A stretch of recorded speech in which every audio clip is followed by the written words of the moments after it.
The emergency alarms screamed through the Imperial Palace like wounded animals.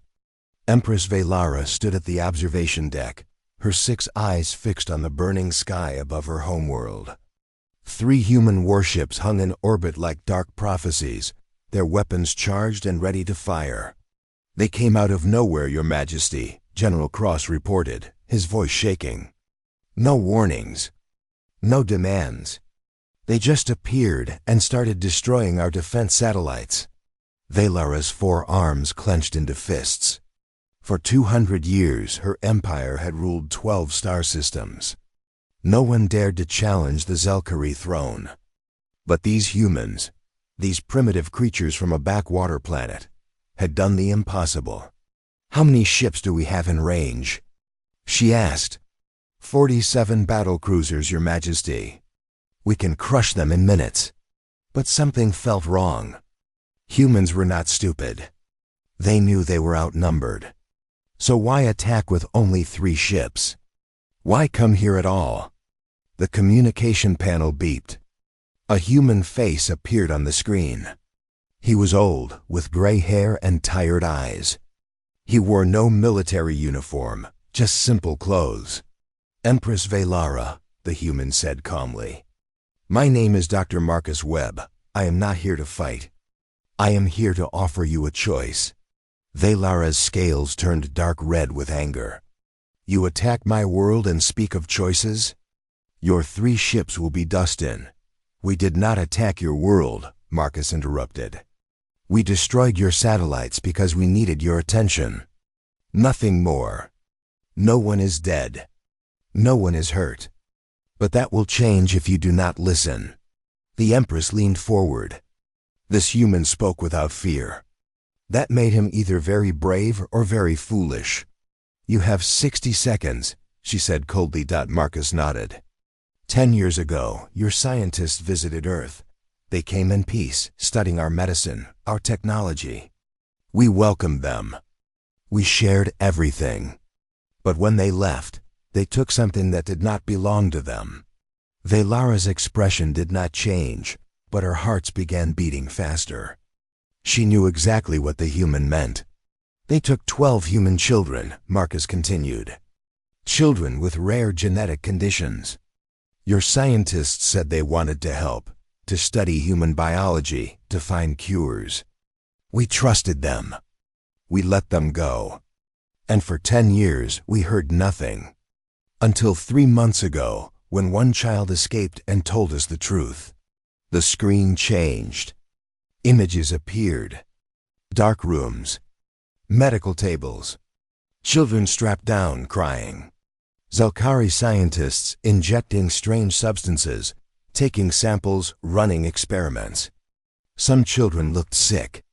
Some looked terrified. All of them looked hopeless. "You used them as test subjects," Marcus said, his voice breaking. "You tortured children to advance your medical research. And when we demanded their return, your government denied everything. Said we had no proof. Said we were lying." Velara felt ice flowing through her veins. She had not known about this. The medical division operated independently, but she was still the Empress. This happened under her rule. "So we stopped asking," Marcus said. "And we came here ourselves. Those children are still somewhere on your planet. You have 12 hours to return them. All of them. Alive and healthy.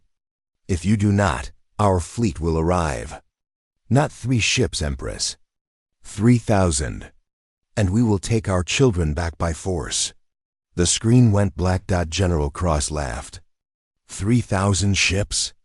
The humans do not have that many. This is a bluff, Your Majesty.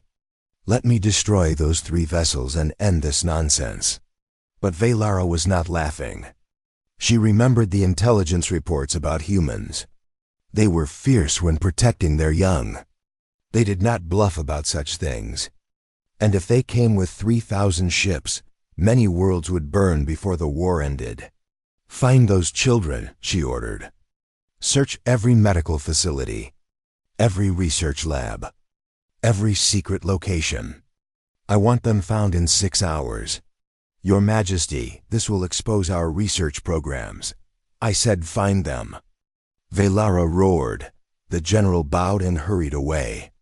Velara stood alone, staring at the human ships in orbit. She thought about her own daughter, Princess Kirith, lying paralyzed in the medical wing. For 5 years, the best doctors in the Empire had tried to heal her. For 5 years, they had failed. And now she learned that those same doctors had experimented on human children. Searching for answers they could not find. The irony was bitter like poison. She walked through the palace corridors, her mind racing. Guards bowed as she passed. Servants stepped aside. But she barely noticed them. Her thoughts were with those 12 human children, suffering in darkness while she lived in luxury. When she reached the medical wing, she found her daughter sleeping. Kirith looked peaceful, but Velara knew the truth. Her daughter's body was broken. Her legs would never work again. The accident 5 years ago had damaged her spine beyond repair, at least according to Zelkari medicine. Velara touched her daughter's hand gently. "What have we become?" she whispered. "What monsters have we created in the name of progress?" A soft sound made her turn. One of the medical staff stood in the doorway, her face pale. "Your Majesty, we found them. The human children. They are in Research Facility 7, beneath the northern mountains. But there is a problem." Velara's blood turned cold. "What problem?" "3 of them are very sick. The experiments damaged their bodies. Our doctors say they might not survive the journey back to Earth. And one child died 2 months ago. They kept it secret." The Empress closed her eyes. 11 children alive. 1 dead. And 3 dying. 12 hours suddenly felt like 12 seconds.